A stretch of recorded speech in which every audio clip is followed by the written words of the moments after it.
दोस्तों, क्या देखा आपने? आप भी सोच रहे होंगे अल्फ्रेड भाई ये क्या ले आए खिलौना? टक टक टक टक टक टक टक टक टक टक। देखा क्या हो रहा था? ये मंकी क्या कर रहा था?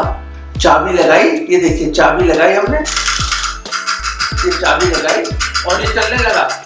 पर याद रखें कि ये चाबी जो लगाई है कितनी लगाई है हमें मालूम नहीं है। और अचानक इसकी चाबी की वाइंडिंग खत्म हुई और ये मंकी बंद हो गया अपना ड्रम बजाना।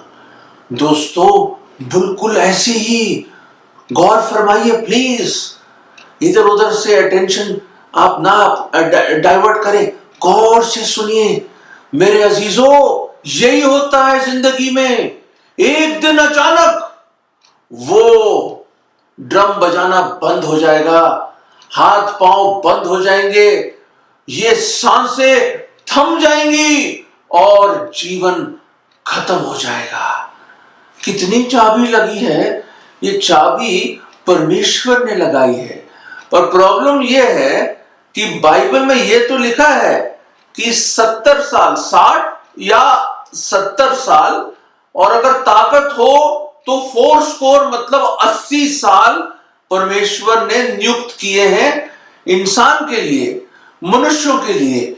और हाल ही में जैसे आपको पता है कमानु का नाम के एक इंसान है, 116 साल के जापानीज आदमी का देहांत हुआ। ओल्डेस्ट मैन मानते हैं उसको। He was one of the oldest man who lived.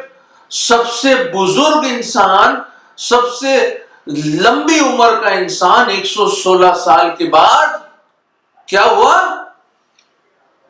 चाबी खत्म हो गई और मृत्यु आ गई। बहुत संगीन बात है ये। पर ये छोटा सा खिलौना जब मैंने मार्केट प्लेस में देखा तो मैंने इसको उठा लिया, क्योंकि मुझे इसमें जिंदगी का एक बड़ा जबरदस्त पहलू और एक बड़ा अच्छा एग्जाम्पल, एक दृष्टांत, एक पैराबल दिखा। दोस्तों, इंसान जो भी कोशिश कर ले, जितनी भी अच्छे से अच्छे ट्रीटमेंट ले ले, जितना आपके पास पैसा क्यों ना हो, जितना रुतबा क्यों ना हो, जितना स्टेटस क्यों ना हो आपका, और जितनी आपने पढ़ाई लिखाई क्यों ना करो, और जितनी दीवारें आप भर दें अपनी डिग्रियों से। एक दफा मैं एक डॉक्टर के पास गया, बहुत आलिम फाजिल डॉक्टर, पूरी दीवार उसकी डिग्रियों से, फ्रेम्ड सर्टिफिकेट से भरी हुई थी। जितनी मर्जी आप फ्रेम सर्टिफिकेट्स लगा लीजिए, जितने अवार्ड्स आपने जीते हो, जितने कप जीते हो आपने, बड़े बड़े ट्रॉफीज क्यों ना जीते हो, और जितना जबरदस्त बैंक बैलेंस क्यों ना हो आपका, और जितनी मर्जी आपकी इनहेरिटेंस हो, आपकी जबरदस्त आपने चीजें आपने इकट्ठी करी हो, बड़े बड़े मकान, बड़ी बड़ी गाड़ियां, बड़ा बड़ा जेवर और सोना चांदी जवाहरात हीरे मोती आपने इकट्ठे करे हो, मेरे अजीजों, मेरे दोस्तों, कभी ना कभी ये चाबी खत्म हो जाएगी और जीवन थम सा जाएगा। उम्मीद करता हूं कि आप इस बात से सहमत होंगे कि जीवन बहुत छोटा है। धर्मशास्त्र बाइबल में एक बहुत ही जबरदस्त और बुद्धिमान और बहुत अमीर, खुदा ने बड़ी उसको शोहरत दी, बड़ी उसको धन दौलत दिया, उसका नाम था सुलेमान बादशाह। बड़ा बुद्धिमान शख्स था, खुदा से बुद्धि मांगी उसने और खुदा ने दी थी उसको। वो कहता है एक समय है पैदा होने का और एक समय है मृत्यु का। बिल्कुल सही कहा उस बुद्धिमान राजा ने। जीने का तो समय है ही नहीं मेरे अजीजों, जीने का क्या समय है? ऐसी एक राजा था, ये कहानी है। एक राजा था, उस राजा ने बुलाया कि भाई ज्योतिषी को बुलाओ, एस्ट्रोलॉजर को बुलाओ, मैं अपना हाथ दिखाना चाहता हूं, मैं देखना चाहता हूं कि वो बताएगा कितने साल में जीऊंगा। उस बादशाह ने, उस महाराजा मूर्ख आदमी था, मूर्ख था, पर वो था बड़ा तेज किस्म का, बहुत क्लेवर आदमी था वो। तो उसने बुलाया, किसको बुलाया? उसने बुलाया अपने ज्योतिषी को, शाही ज्योतिषी, रॉयल एस्ट्रोलॉजर आया वहां पे। लंबी लंबी मूछें उसकी और पतली सी लंबी सी दाढ़ी और अजीब अजीब किस्म की उसने टोपी पहनी हुई थी। और वो आया और उसने कहा, महाराज आपने याद किया, क्या करूं मैं, क्या सेवा करूं मैं आपकी। राजा ने कहा, इधर आ, मेरे पास आ, मेरे पास बैठ तू। मैं चाहता हूं तू मेरा हाथ देख के बता कि मेरी लाइफ लाइन कितनी बड़ी है और मैं कितने साल जीऊंगा। तो इसने कहा, वाह ये मौका बहुत अच्छा है। ज्योतिषी ने सोचा कि मैं आज मुझे अशर्फियों का एक, सोने के शर्फियों का एक बैग मिल जाएगा अगर मैं राजा साहब को मैं खुश कर दूं, बादशाह को। तो उसने क्या करा, उसने कहा, महाराज महाराज दिखाइए अपने इन खूबसूरत दूध से धोए हुए हाथों को मैं देखना चाहता हूँ। और यूं करके उसने उसके हाथ कभी यूं मोड़े, कभी यूं मोड़े, कभी यूं मोड़े, कभी ऐसे करा वैसे करा, सब कुछ अलग ढंग से उसने करके उसने थोड़ा हल्का सा थूक लगाया, उसने फिर कोई पाउडर लगा के यूं कुछ करा और यूं करके उसने फिर अजीबोगरीब किस्म की चीजों से यूं करके एक उसने एक बांस के डंडे से एक छोटा सा छेद करके यूं करके देखा उसने। और उसने यूं करके देखा, उसने कहा, राजा साहब की जय हो। उसने कहा, क्या हो गया ज्योतिषी? वाह मुझे वो लाइफ लाइन दिख गई, आपका जीवन तो बहुत बड़ा है, आप तो अमर रहेंगे। राजा साहब ये देखिए, यहां से चली लकीर, यहां से चली, यहाँ यहाँ कमाल की लकीर है भैया आपकी, ये लाइफ लाइन आपकी गजब की है। वो कहते, राजा साहब आप तो पता नहीं कितने साल जिएंगे, 100 तो पास कर ही देंगे, 100 तो आप कर ही लेंगे, नेक्स्ट मेरे हिसाब से 150 साल से पहले आप कभी झुकोगे नहीं, बिल्कुल स्वस्थ रहोगे आप। ये सुनकर वाह वाह होगी वहां पे राजमहल में, और जितने वहां पे बैठे थे उसके शाही दरबार में, उस दरबार में लोगों ने तालियां बजाई कि वाह हमारा राजा इतने साल जिएगा। और राजा ने भी अपनी मूंछों को यूं ताव दिया यूं करके, शाही ज्योतिषी आपने तो मुझे मेरा दिल खुश कर दिया, आपने बहुत बड़ी बात कह दी, मैं 100 साल से ऊपर जीऊंगा। वाह। उसने अपना हाथ देखा और उसी हाथ से यूं घुमाते हुए उसने इशारा करा, सिपाही इधर आओ। ज्योतिषी ने सोचा शायद सोने की अशर्फियों के लिए बोलेगा राजा। उसने कहा, तूने मेरा हाथ तो देखा है, पर मैं तेरे से ये पूछना चाहता हूं तू कितने साल जिएगा। उसने कहा, राजा साहब ऐसा है कि अगर आप 150 साल से ज्यादा जिएंगे तो लगभग 100 साल तो मेरी भी उम्र हो जाएगी, क्योंकि आपकी सेवा तो करनी है ना मुझे। देखिए मेरे हाथ में भी यही लिखा है कि मेरी भी उम्र बहुत लंबी है। तो राजा साहब ने बोला, महाराज ने, सिपाही अभी आओ और इसको काल कोठरी में ले जाकर इसका सर कलम कर दो। उसने राजा साहब ये क्या कह रहे हैं आप, मैंने तो अच्छी बात करी आपके साथ। उसने कहा, एक तो तू मुझे झूठ बोलता है, किसको पता कितना जिएगा सवाय परमेश्वर के, और तू कहता तू 100 साल जिएगा, आज ही तेरी लाइफ खत्म कर देता हूं मैं। और उसको उठाकर ले गए। दोस्तों मैं बताना चाहता हूं, कई लोग जानना चाहते हैं कि उनका जीवन कितना लंबा है, कई लोग भविष्य के बारे में जानना चाहते हैं कि क्या होगा आने वाले समय में उनके साथ, और बड़े बड़े लोगों के पास जाते हैं, वो बड़ी बड़ी बातें लोग करते हैं। पर मैं हकीकत बताना चाहता हूं, एक रियलिटी बताना चाहता हूं, और एक सच्चाई आपके सामने बयान करना चाहता हूं कि किसी को मालूम नहीं कल क्या होगा सिवाय प्रभु यीशु मसीह के और सिवाय खुदावंद के। और खुदावंद कौन है? वो प्रभु यीशु मसीह है, जो मुजस्सम हुआ, देहधारी हुआ, मानव चोला पहना 2022 साल पहले हमारे बीच में इमैनुअल बन के, वो परमेश्वर। भाई तसव्वुर कीजिए, कोशिश कीजिए समझने के लिए कि वो परमेश्वर जो स्वर्गों को स्वर्ग उसको समा नहीं सकते, इतना महान परमेश्वर जिसने पूरे भूमंडल को बनाया, the God of the universe came down, humbled himself and came and dwelt among men। वो हमारे बीच में आया। क्यों आया? क्यों? क्योंकि उसको पता था कि पाप की मजदूरी मृत्यु है। दोस्तों मृत्यु कैसे आई पहले बताइए। जब आदम और हव्वा, हमारे पास समय नहीं है पर मैं बताना चाहता हूं, आप उत्पत्ति की किताब जरूर पढ़िए, पहले दूसरे और तीसरे चैप्टर्स को पढ़िए, बड़ी जबरदस्त किस तरह कायनात को खुदा ने बनाया, इस दुनिया को बनाया और उसके बाद मनुष्य को बनाया मिट्टी से और उसके नथनों में अपनी सांस भर के जीवित प्राणी बनाया, लिविंग सोल उसको।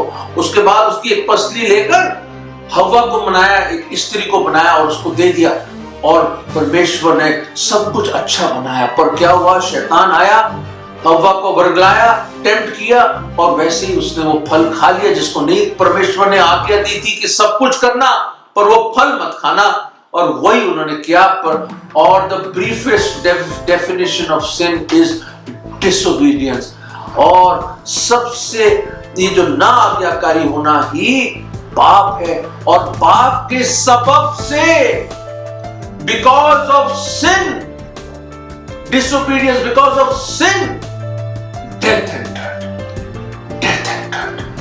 मौत लागू होगी पूरे मानव जाति पर। पहले मनुष्य को कभी मरना नहीं था मेरे दोस्तों, मेरे अजीजों, भाई और बहनों, पहले मनुष्य को कभी मरना नहीं था, हमेशा परमेश्वर की संगति में रहना था उनको।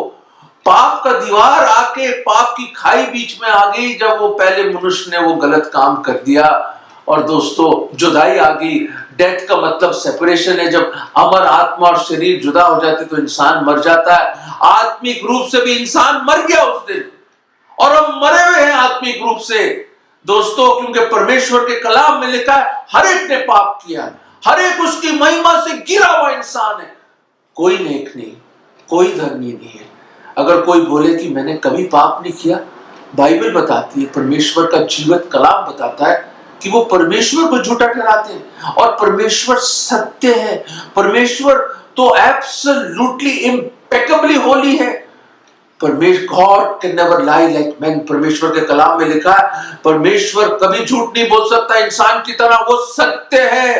He is the absolute truth, और वो सच्चे खुदा कहता है कि हर एक ने गुनाह किया है, हर एक उसकी महिमा से गिरा हुआ है, उसके स्टैंडर्ड से गिरा है, कोई धर्मी नहीं है, कोई नेक नहीं है, और अगर हम पापी हैं तो मौत हम पर लागू है, और मौत के साथ साथ पापों का जो दंड है वो भी हम पर लागू है। परमेश्वर के कलाम में बड़ी खूबसूरत आयत है, भजन संहिता, और यहाँ पे 89 और वर्ष 48 में लिखा है, क्या लिखा है भजन संहिता साम्स 89 में और वर्ष 48 में, एक दो प्रश्न लिखे हैं यहाँ पे, और वो प्रश्न मैं आपके सामने रखना चाहता हूं मेरे अजीजों, और वो प्रश्न यूं है, What man is he that liveth and shall not see death? Shall he deliver his soul from the hand of the grave? सीला, सोचो उसके बारे में, स्टॉप, रुक जाओ, सोचो हिंदी में क्या लिखा है। भजन संहिता 89 एंड वर्ष 48 में क्या लिखा है मेरे अजीजों, यूं लिखा है, कौन मनुष्य सदा जीवित रहेगा या अमर रहेगा? कोई ऐसा इंसान है, हाँ, कुमारू तो 116 साल में वो अंकल जी मर गए जापान में, सबसे लंबी उम्र के इंसान, और यहां लिखा है कौन पुरुष सदा अमर रहेगा या जीवित रहेगा? क्या कोई अपने प्राण को अधोलोक से बचा सकता है? क्या कोई अपने प्राण को अधोलोक से या मौत से या कब्र से कौन अपने उस आत्मा को, जान को बचा सकता है? दो प्रश्न क्या है? कौन इंसान है जो जिए और मौत को ना देखे, अमर हो जाए? और कौन दूसरा है, कौन अपनी आत्मा को कब्र या अधोलोक से बचा सकता है? कोई है कि कब्र से अपने आप को बचा सकते हो? कोई ऐसा शख्स है जो मौत से जी रहा है पर मौत ना देखे? कोई ऐसा शख्स है? मेरे अजीजों, मैं बताना चाहता हूं आपको, दुनिया के इतिहास में, in the annuls of human history, ऐसा कोई शख्स, एक ही ऐसा शख्स है, ना उसके जैसा कोई है, ना कोई था, ना कोई होगा। मेरे अजीजों, एक ही है, और वो सुसमाचार, वो शुभ संदेश आपको देना चाहते हैं हम कि एक ही है जो जिया और जी रहा है, पर उसने क्या करा हमारे लिए, और वो कौन है? वो प्रभु यीशु मसीह है, खुद परमेश्वर। जैसे मैंने बताया, वो आया, मनुष्य के बीच में डेरा किया। क्यों? यीशु नाम रखा गया उसका, जो अपने लोगों को उनके पापों से बचाएगा।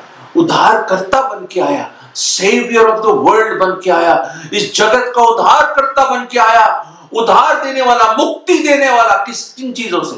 किससे?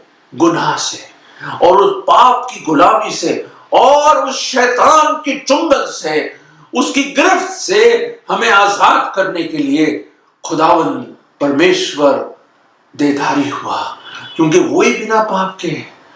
और बाकी सब ने, हम सब गुनाहगार हैं, हम पर, सब पर डेथ इज रेनिंग इन अस, मृत्यु हम पे राज कर रही है, और एक दिन मृत्यु हमें ले जाएगी यहां से, और आत्मा और शरीर जुदा हो जाएंगे, और कब्र हमें मिलेगी। कौन हमें कब्र के ऊपर फतेह दे सकता है? कोई है ऐसा जिसने कब्र के ऊपर फतेह पाई? कोई है ऐसा कि मौत का दंड उस पर असर न कर सका?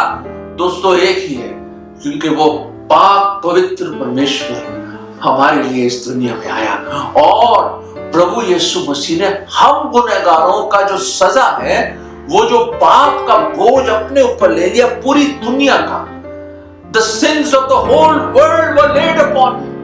अंधेरा छा गया पूरी दुनिया में, सूरज ने अपना मुंह छुपा लिया, जब प्रभु यीशु मसीह ने हमारे बदले में, मुझ जैसे पापी, आपके बदले में, मेरे बदले में, हमारे गुनाहों के लिए वो खुद सलीब पर चला गया।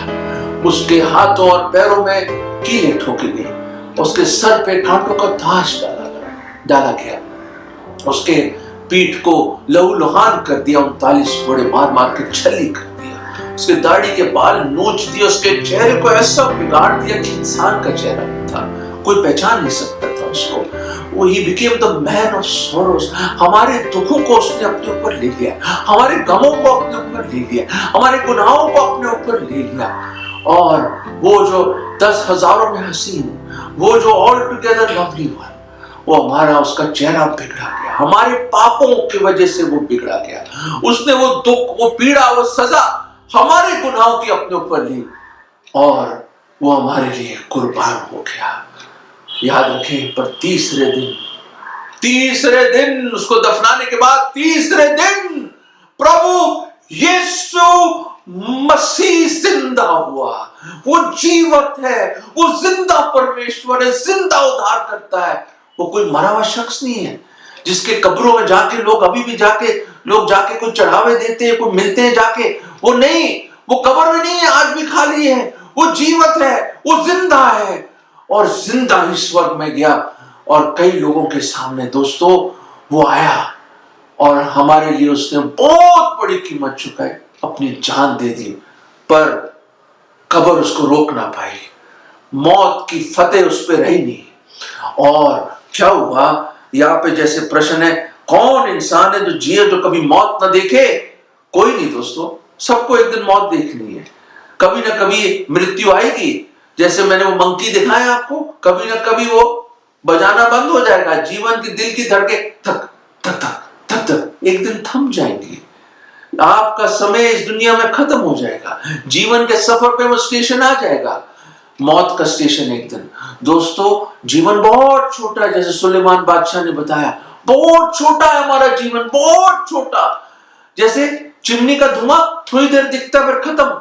और आपने देखा, जब पानी आप बाल्टी में भरते हैं, बुलबुले आते हैं, थोड़ी देर के बाद पानी का नलका बंद कर दीजिए और वो बुलबुले खत्म। और जब आपको पता है किस तरह सुबह आप जाते हैं, घास के में छोटे छोटे फूल होते हैं, धूप आती है, फूल मर जाते हैं, शाम को देखे फूल है ही नहीं। दोस्तों, जीवन इतना छोटा है, एक परछाई की तरह है, खुदा के कलाम में लिखा है, परछाई की तरह चलते चलते शाम हो जाती, परछाई खत्म। दोस्तों, बहुत थोड़ा समय है, बहुत थोड़ा समय। और दोस्तों, मैं बताना चाहता हूं, एक ही है जो आपको निजात दे सकता है, एक ही है जो मुक्ति दे सकता है, एक ही जिसने मौत के ऊपर फतेह पाई, जो जी उठा और मौत उसको रोक ना पाई, और कब्र उसके अंदर रोक ना पाई। वो जी उठा और आज वो कहता है मेहनत करने वालों, बोझ से दबे हुए लोगों, मुझ पास आओ। क्यों परिश्रम करना लगता? एक दिन आपको पता है कि एक दिन मृत्यु आएगी, तो आज अनंत जीवन पा लीजिए ना। एक है जो आपको जिंदगी देना चाहता है, बहुतायत का जिंदगी देना चाहता है। उसने कहा मेरे पास आओ, क्योंकि मैं जीवित हूं, तुम भी जीवित रहोगे। क्या आप जीवित रहना चाहते हैं? क्या आप इस वर्ष को पूरा करने चाहते हैं अपने जीवन में? What man is he that liveth and shall not see death? कोई ऐसा इंसान है जो जिए और मौत ना पाए? नहीं, ऐसा कोई इंसान नहीं। एक ही है जिसने मौत के ऊपर फतेह पाई, जिसने कब्र के ऊपर फतेह पाई, वो प्रभु यीशु मसीह है। और कोई है जो आपकी आत्मा को और आपकी आत्मा को अधोलोक से बचा सकता है, उस कब्र की विजय से बचा सकता है, from the victory of grave बचा सकता है।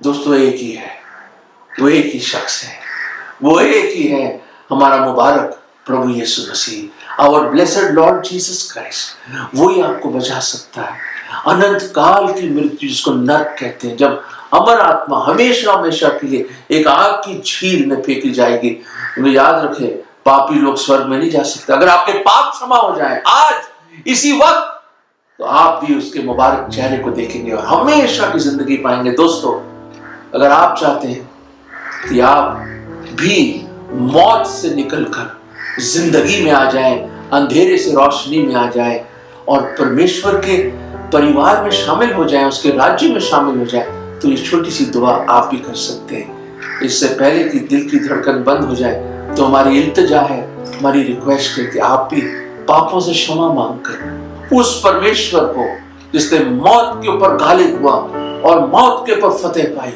आप भी अपने आप को बचा सकते हैं। और उस पर विश्वास करने से, उस मौत से, अनंत काल की मौत से, और ये बोले प्रभु मैं पापी हूं, मुझे माफ कर दीजिए प्रभु, मैं क्षमा मांगता हूं प्रभु, और आज आपको अपना उद्धार करता प्रभु करके ग्रहण करता हूं, विश्वास करता हूं आपके नाम पे, और विश्वास करता हूं कि आप मेरे लिए सलीब पर मारे गए, आपको दफनाया गया, तीसरे दिन आप जी उठे और जीवित ईश्वर में गए। मैं आज आपको अपना उद्धार करता, मुक्ति दाता प्रभु करके विश्वास से कबूल करता हूं। प्रभु जी मुझे बचा लो। और ये विश्वास की प्रार्थना मैं प्रभु यीशु मसीह मेरे उद्धारकर्ता के नाम में मांगता हूं। आमीन।